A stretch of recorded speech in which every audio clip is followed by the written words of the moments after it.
안녕하십니까. 윤리와 사상. 오늘은 한국 불교 3대장입니다.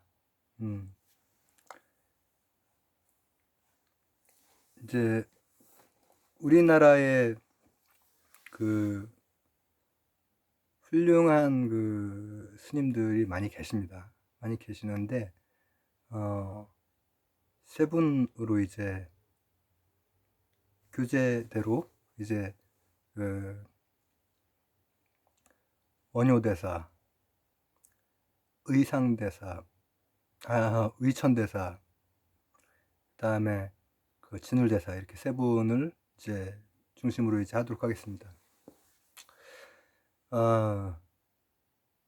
불교는 이제 일찍부터 수용은 됐죠. 수용은 이제 됐는데, 삼국시대부터 수용이 됐고, 뭐, 몇 년도에 어디서, 몇 년도에 어디서, 이거 기억나시죠? 근데 이제 그때 당시 수용된 것은, 이제 그걸 통해서, 통치 시스템에 이제 도움을 받기 위한 그런 목적이 좀 컸고, 이제 제대로 이제 하여튼 한반도에 들어오면 끝장이 납니다. 뭐든 제대로 들어온 것은 이제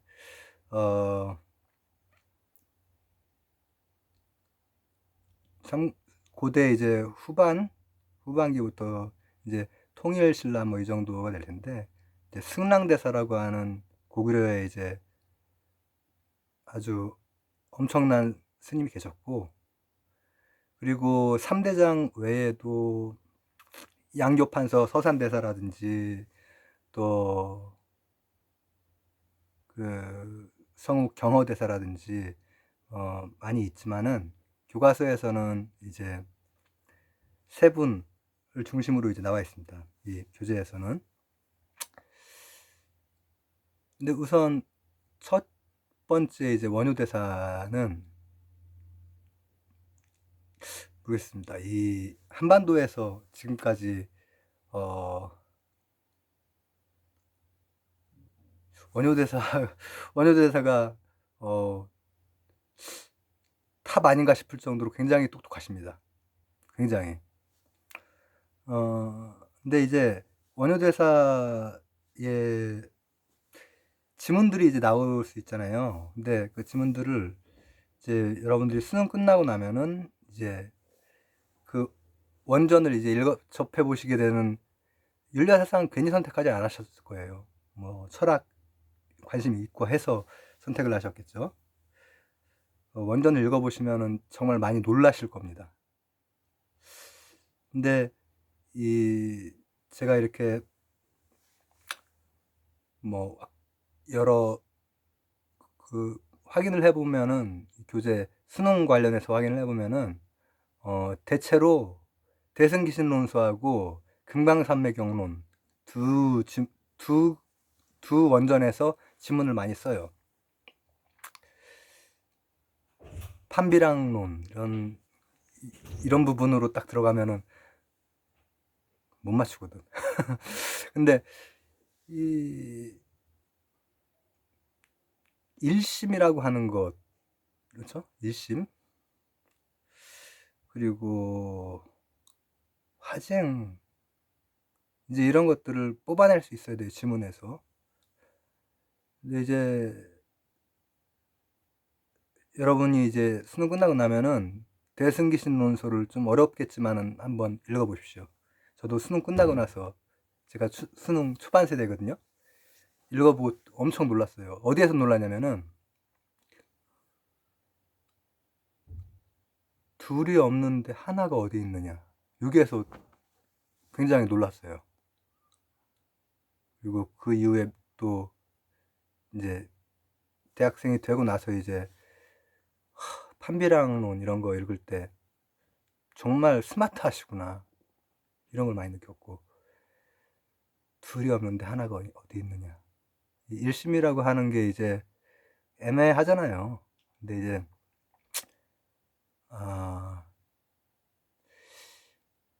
불이사상, 생멸문과 진여문이 좀 어렵네요. 이 현상에서 보이는 것과 그 안에 있는 어떤 본체의 세상, 이 결국 그 나중에 채용론 이제 까지 가는 건데, 이게 사실 다르지 않다. 그러나 지금 이제 채용론 잠깐 잊어버리시고 나중에 다시 해야 되거든요. 진울대사 때. 이 일심이라고 하는 것이 그때 당시에 한자 문명권을 포함한 불교 문명권에서 이제 굉장히 앞쪽에 설명드렸듯이 아비달마, 또 뭐 구사론, 또 중론, 또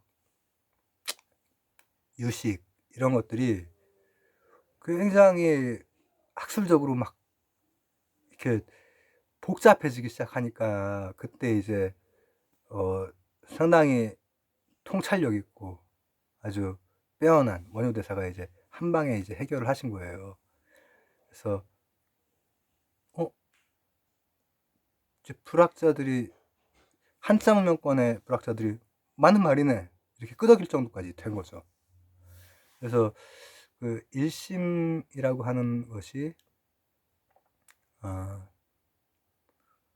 둘이 없는데 하나가 어디 있느냐, 또 마음이라는 게 어디 있느냐, 이런 말이 이제 그 대승기신론서에 나오는데, 대승기신론서 같은 경우에는 지문으로 이제 나오기도 하기 때문에 그런 얘기들이 바로 일심을 표현하는 겁니다. 일심. 이제 그 다음에 이제 금강산매경론도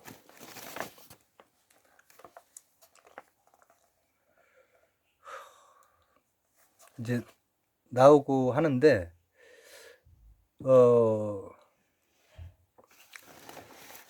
수능 수준에서는 화쟁 사상, 그러니까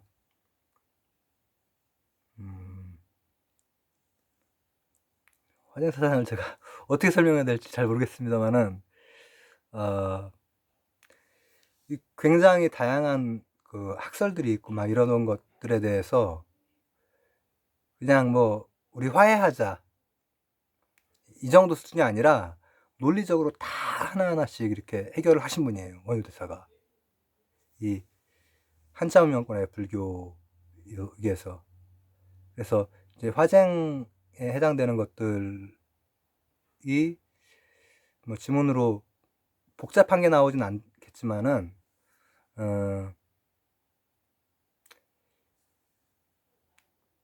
메타 차원에서 봤을 때 말씀드렸듯이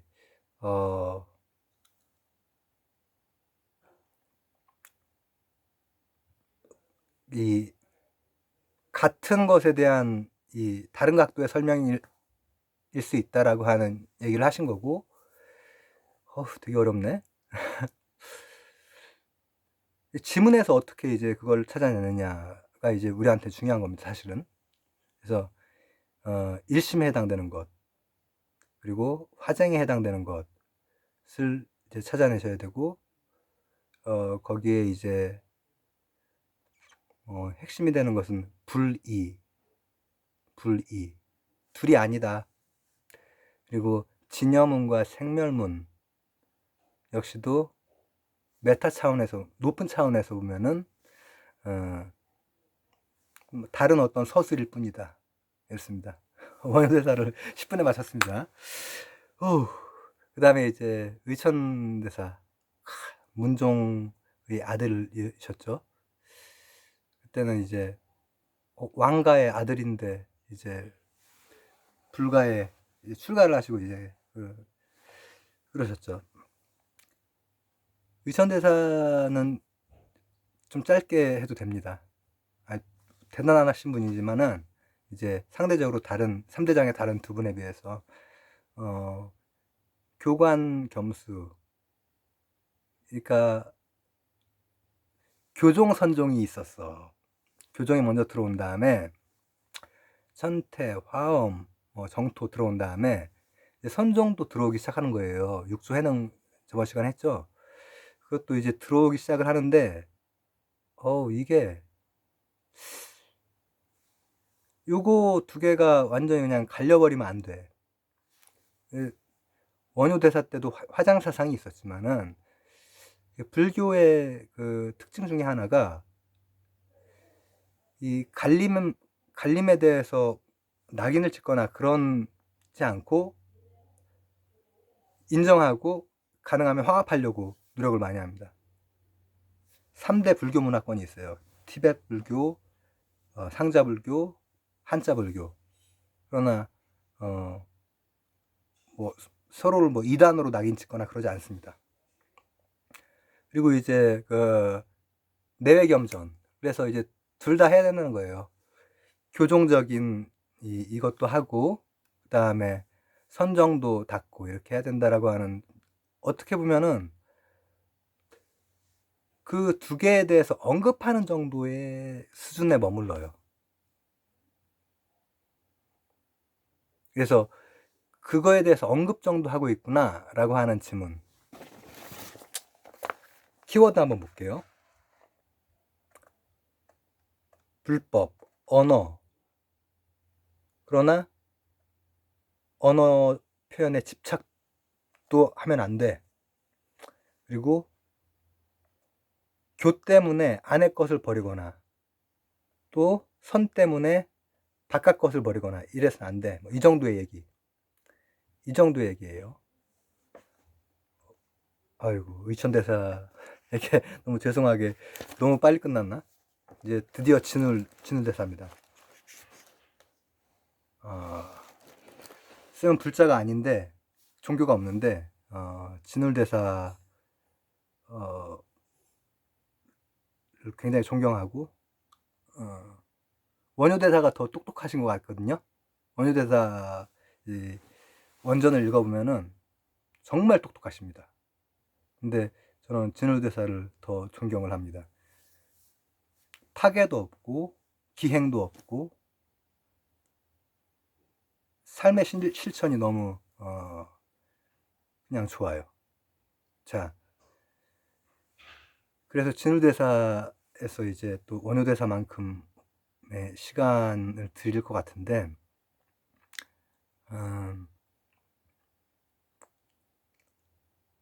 진울대사 가장 중요한 것은 일단 도노점수예요. 도노점수. 근데 도노점수라고 하는 게 한국 불교의 특징입니다. 특징이고 지금 현재 그래도 중심이 되는 우리나라 불교에서 도노점수라고 하는 것이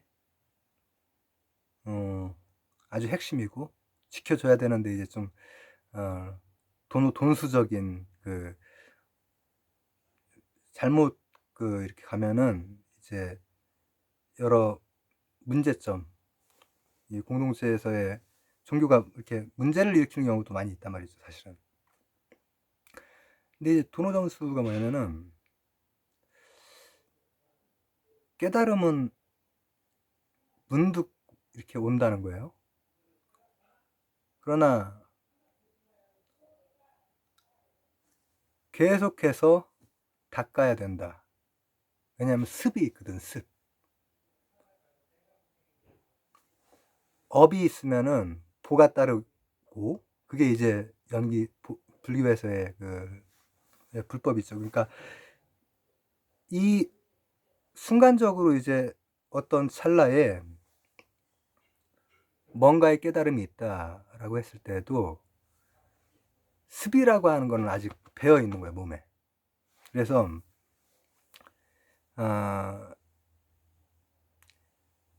습기를, 이 습기가 이런 습이에요. 그러니까 뭐 물기가 아니라 이 배어 있는 그 기를, 이기론에서의 그 기, 같은 기입니다. 기를 차차로 이제 바로잡고 그 치워내는 그걸 강조를 하세요. 예, 한국 불교의 본령입니다, 이게 아주.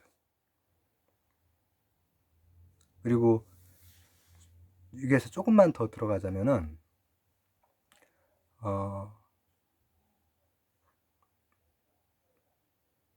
이 수능용이니까는 좀 빠르게 해야 되겠네요. 이게 처음에 원돈 신해문을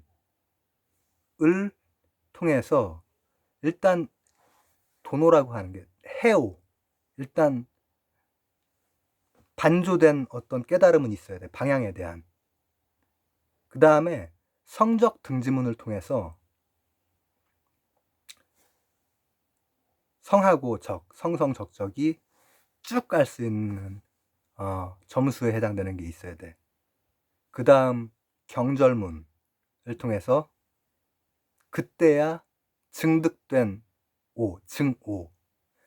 그 도노 점수의 뜻이 이제 사실은 그런 거예요. 그런 거기 때문에 늘 방일치 않고 늘 수행하는, 그게 이제 진울대사의 지문에 이제 많이 나와 있습니다. 그렇기 때문에 이제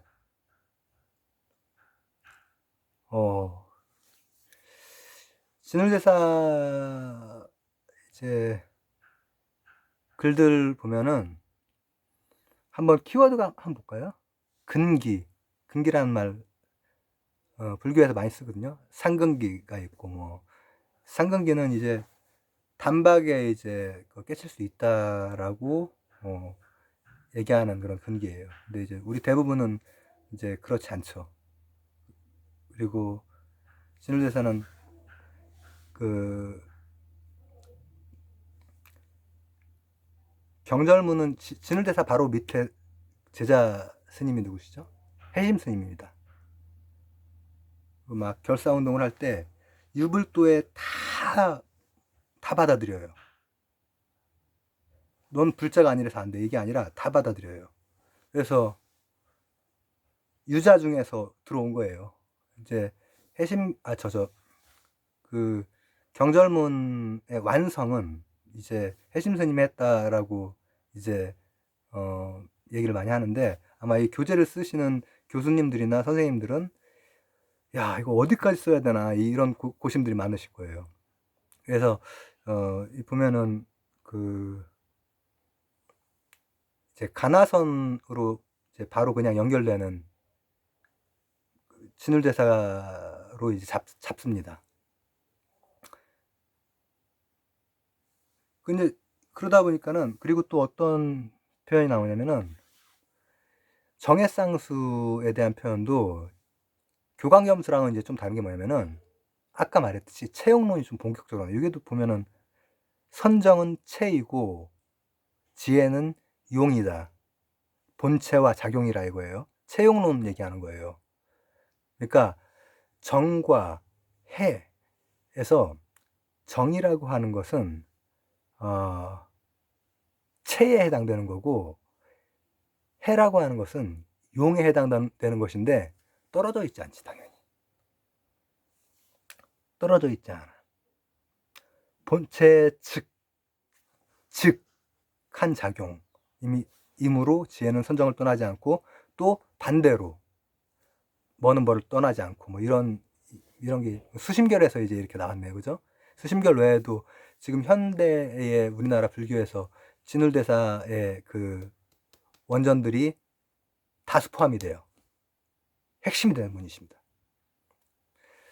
그래서 이제 정해쌍수를 말씀하시고 선교일원, 의천대사랑 공통점이라고 한다면은 선교를 같이 이렇게 막 갈려서 이렇게 싸우지 않고 같이 하려고 이렇게 노력을 하신 분이고, 근데 진울대사에 이르러서 완성이 됐다라고 좀 볼 수 있습니다. 그래서 이제 선교가 일원이다 할 때 원자가 같은 셈에서 온다는, 같은 근원이 아니라 이런 으뜸 원자를 써요. 이제 어떤 깨달음의 이 가르침이 으뜸이 되는 가르침이기 때문에 일원 할 때 원자가 잘 보시면은 이원 이렇게 으뜸 원자입니다. 원효대사 할 때 으뜸 원자예요. 예. 최상승 뭐 이런 거랑 연결이 되는 거고요. 그래서 이 윤리와 사상 수준에서는 마찬가지로 이제 선종과 교종 이거 둘 다 이제 결합해서 이렇게 하신 분이다. 이제 실질적으로 상당히 깊게 이렇게 하신 분이 진울대사죠. 진울대사이고 진울대사의 책이 지금도 많이 이렇게 공부하시는 분들에게 쓰이는데 나중에 읽어보십시오. 굉장합니다. 굉장하고 이 굉장한 의지 같은 게 들어가 있고, 그리고 어떤 되게 다른 막 좀 괴짜스러운 스님들에 비해서는 조금 순한 느낌이 드시지만은 이 공부에 있어서는 정말 아주 철저하시고 결사운동도 원래 왕사국사 뭐 이렇게 다 가실 수 있는 분이신데 결사운동을 그렇게 하신 거예요. 그리고 여실언교, 그러니까 선종 교종 이렇게 한번 합하자, 둘 다 해야 된다 이 정도가 아니라 교종에 해당되는 건 여실언교라는 거예요. 여실언교, 아주 여실한 말로 된 말씀이시고, 이제 선정에 해당되는 건 이제 이심전심에 해당되는 그 부분이죠. 선종. 근데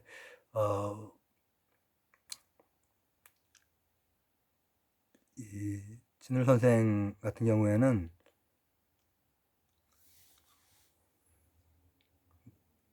이렇게까지 어렵게 나오진 않겠지만은 화엄경 있죠. 화엄종이 있었잖아요, 우리 앞쪽에. 근데 화엄경을 오랫동안 계속해서 찾아보십니다. 그리고 화엄경에서 바로 몇 번의 깨달음을 통해서 화엄경이면 교종이거든요. 선교가 다르지 않구나, 여실언교를 발견하신 거죠. 구체적으로는 이 불성이라고 하는 것, 요 성이 기, 불성이라고 하는 성기 사상이라고 하는 게 발음 조심해야 되는데, 그 부분에서 이제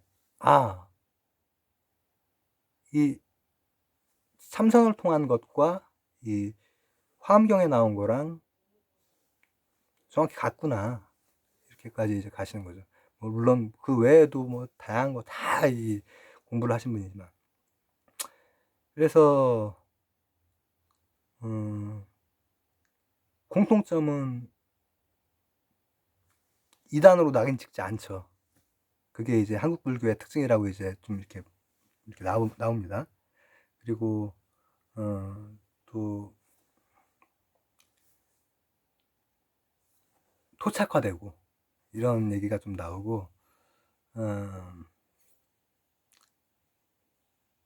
뭐 어떤 의의를 가지고 있느냐, 뭐 좋은 의의를 가지고 있다, 개인과 사이에, 이렇게 할 수가 있죠.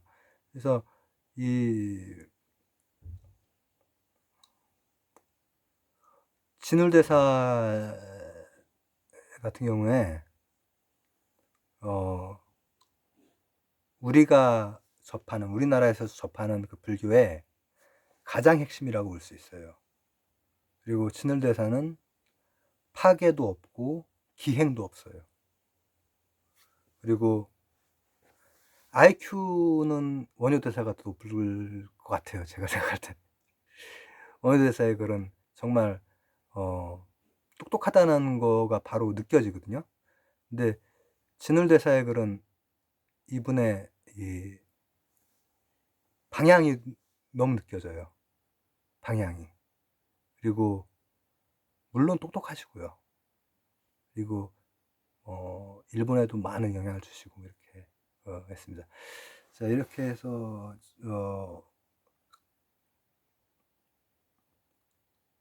오늘은 한국불교 3대장에